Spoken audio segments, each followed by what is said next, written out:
Okay, you have your taped pattern pieces, and now you're going to need to add seam allowances to them. The seam allowances will help you be able to assemble the sheet of paper or whatever other material you are going to be using to remake your shoe. So I've got a large sheet of paper. I have a little Sharpie that I'm going to use to trace it. You could use a ballpoint pen or whatever. This long skinny piece I've taped in place just to help keep it anchored while I'm tracing it. You also want to transfer all the lines that you put on that tape to the outside of the pattern as you're tracing it.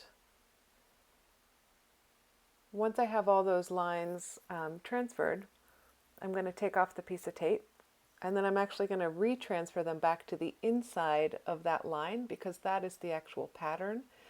At the end of the video, you will see that I'm going to cut off or cut out all these pattern shapes, and if I didn't transfer those lines to the inside, they would be lost.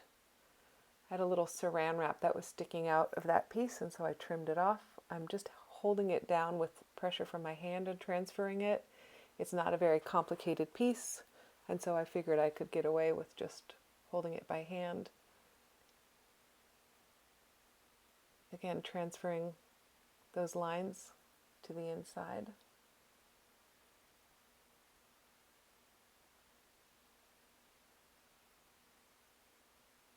And then just repeating.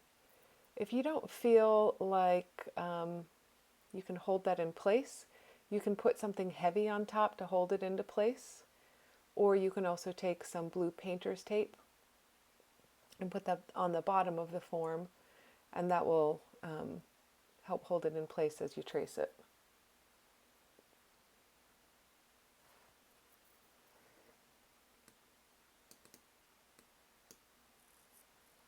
Okay, so once you have all the lines transferred and you've marked everything on the inside, now we're going to start working on the seam allowance. So I'm marking all these pieces as test 1 in case I have to modify or adjust them, then I can keep track of all my different pattern pieces. Now to add the seam allowance, usually about 1/4 of an inch to 3/8 of an inch is plenty. I like to transfer my seam allowance measurement just onto a little scrap of paper. That way it's quicker for me to use that as a guide to help give the seam allowance as opposed to using a ruler. So you can see I have that little scrap of paper.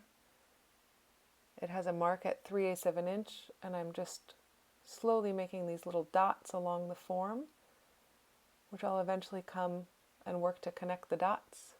Now I'm not doing that top edge because that top edge is actually the back top of the inside of the shoe.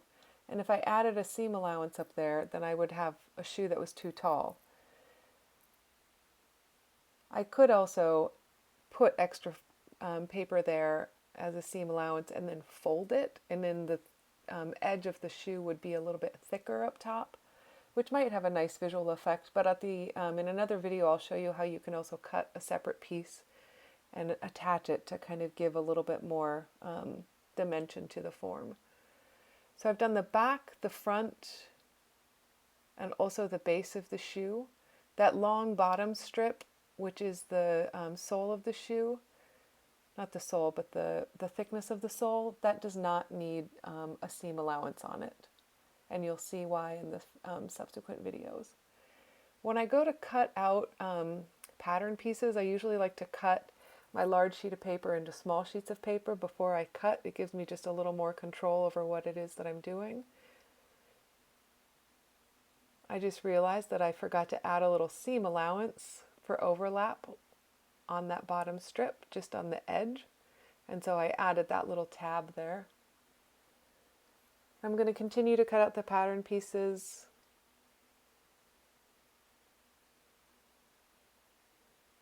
Use the scissors. You also can use your utility knife or retractable blade.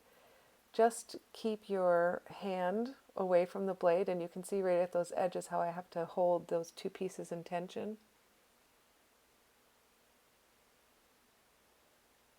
And when you're working with curves, one of the things that I like to do is actually, as I'm cutting, is to hold the blade in place and pivot as I'm going in a curve. So do you see how I'm just keeping that blade engaged in the paper and turning it as I'm cutting? It's just a nice quicker way of cutting. So you have your pattern pieces. In the next video, I will show you how to assemble.